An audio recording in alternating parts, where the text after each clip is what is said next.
What's going on, guys? I'm planning a really long backpacking trip this summer with my son, and we both really like to take a chair with us while on trail. We're going to need to economize space in our packs and try and reduce as much weight as we can. So I've been looking for something that's not quite as heavy as the typical backpacking chair that weighs about a pound or more. And so one thing I've been testing is the Mountain Smith Slingback chair. Now I know this has been reviewed in the past, however, it's something new to me that I found and I wanted to give it a try. So with any new piece of gear that you're trying, there's bound to be some pros and some cons, and then probably some tips that you've learned along the way as you've used that gear. It's no different with this chair. So without further ado, let's take a look. One of the pros with using this chair is that it's very lightweight. It only weighs about 5 ounces. And if you're trying to carry a chair but not add a ton of weight to your pack, then this chair might be something you'd want to look at. And another pro with it is it's pretty inexpensive. It's only about $25 compared to some of the other $100 or more chairs out there that are down in that 1 pound weight category.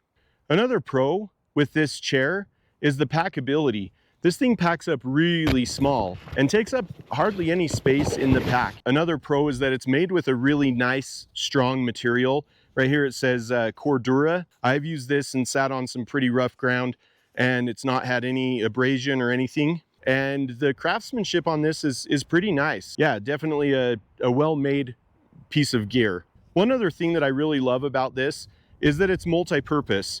Anytime I can find gear that's multi-purpose, you know, that's just killing 2 birds with 1 stone basically. But basically it's a chair, but it also doubles, for me anyway. You could probably find a different use maybe, but it doubles as you unroll it, and it would double as a ground cloth. Another pro on this is that it's actually quite comfortable once you get it all dialed in and figured out. And that takes me to the cons. I would say the biggest con with this chair is that it does take some getting used to. Setting it up at first and getting used to it can be a little tricky. I've been testing it, been taking it out on some trips, and I feel like I've finally got it dialed in. This chair does require trekking poles, which may be a con for someone if you don't carry trekking poles. However, I carry trekking poles, and it is something that I hike with most of the time, and so that's not a con for me. But if you don't hike with trekking poles, then yeah, that's gonna probably be something that you might look at as far as being able to use this chair. There's an option if you're out on trail and you don't carry trekking poles that you could still use this by cutting some sticks, but you would need to figure out the right length for what works for you as far as setting it up. Another con with this chair is that you are sitting directly on the ground. There's only a thin piece of cloth between you and the ground. And a lot of people don't like that. A lot of the forums that I've looked at have said, you know, that's one reason they wouldn't use this chair. The reason they carry a chair with them is so that they can be off the ground. And I totally get that. And I do carry one of those types of chairs with me, depending on the trip. However, when I'm trying to cut some weight and I still want a chair with me, then, you know, I'm okay sitting on the ground. The biggest thing that I don't want to have happen is leaning up against a tree that I've done many times and having my back get covered with tree sap. That's quite miserable, and then you transfer it onto the back of your backpack. One thing that you can do, so if you're sitting on the ground and it's a little too hard for you, then you can carry a thing like a foam sit pad with you. This might even be already attached to the back of your backpack that you can remove. I carry this 1/8-inch foam pad with me all the time, and I would just use this underneath that if I needed a little more padding, or if the ground was wet and I wanted it to be a little wider, I can unfold this and make it a little wider so I don't get wet when I'm sitting there. So yeah, the being on the ground for me is not really a con, but I do get it. You're not elevated, and so totally wanted to throw that out there because it is a con for a lot of people, and just something to think about if you ever consider getting one of these. Another con with using this chair is that it will fall a lot of the time if you get up and then you have to set it up again. However, once you have it dialed in, and if you have the trekking poles really in the dirt really well, as you can see here, when you get up, it can remain standing. It just takes a little more practice, and you have to give it a little more time to be able to figure it out and figure out what's best. Now, it doesn't always stay standing for me, even still, with all the use I've had, but it does stay standing some of the time.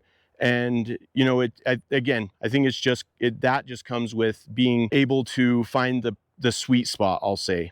The final con with this that I came up with is that if you carry a trekking pole tent and you want to set the trekking pole tent up, then you either have to find sticks or you don't use the chair because the chair uses trekking poles to give it structure. On this longer hike that I'm doing this summer, I am going to be using a trekking pole tent. And so it's something I have to consider. Do I want to be able to use this chair while I'm at camp, or do I want to set up my tent? The answer is obviously going to be get to camp, set up my tent, and then find 2 sticks to set up my chair with. Now, as I mentioned earlier, there are some tips that will definitely help if you decide to purchase one of these chairs and give it a shot. These are things that I've learned as I've been using it, as I've been trying to dial it in. So if you end up getting one, you'll definitely want to think of following some of these tips. The first tip I would say is to give it a chance. It does take a little bit of time to get used to it, to dial it in, to really figure out your sweet spot. When I first got this, I was ready to toss this thing because I was like, man, this thing is not easy to set up. It's not, you know, user friendly, but I did stick with it and gave it a chance, and that helped so much. Tip number 2 is to find the proper length of trekking pole that works for you. I've tried multiple different lengths and some of them didn't work. If they were too short, if they were too long, the spacing on the bottom of the trekking pole, just so many different things that will help you be able to figure it out, what works best for you, how to dial it in for you. One other thing is to make sure to adjust for terrain. If you're on hard pack, you're definitely going to want to use maybe those rubber footings, or if you're in like a place like Moab or somewhere that has lots of rock and you're on granite or something like that. So just a final tip, and this has to do with packing this chair up. If you want to, you can just roll it up like this and then use the clip that's attached right here to buckle it up. However, I prefer to not have this long thing. I don't know why, but I prefer to just fold it in a little bit short on one end, not directly in half, so that the strap can wrap around this one end of it like this and will still clip up. And then I can tighten the strap and it holds it together just in this little kind of configuration right here. And then I can just stick it in a small pocket or whatever. But another thing you can do is just cut this strap right off, save yourself a few grams and not even have to worry about it. I mean, you don't really need it. It's not necessary. So the question is, will I take it or will I toss it? I'm split on it, guys. I seriously, when I first saw it, when I first started using it, I was like, man, this thing's out.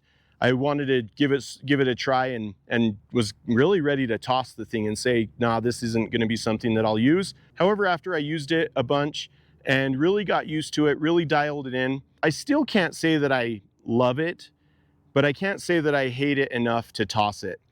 I think it will find its way into my pack for many trips, depending on the type of trip I'm going on and what I'm trying to accomplish on that trip. But I just don't know that it'll find its way into my pack on every trip. Well, there you have it, a chair that's a little unorthodox. If you think it's something that you might use, or if you have any experience with this chair, leave it in the comments, let me know. I'm really curious to hear what your thoughts are on it. If you liked the video, give it a thumbs up. And if you haven't done so already, consider subscribing to my channel and stay safe out there. I'll catch you on the next one.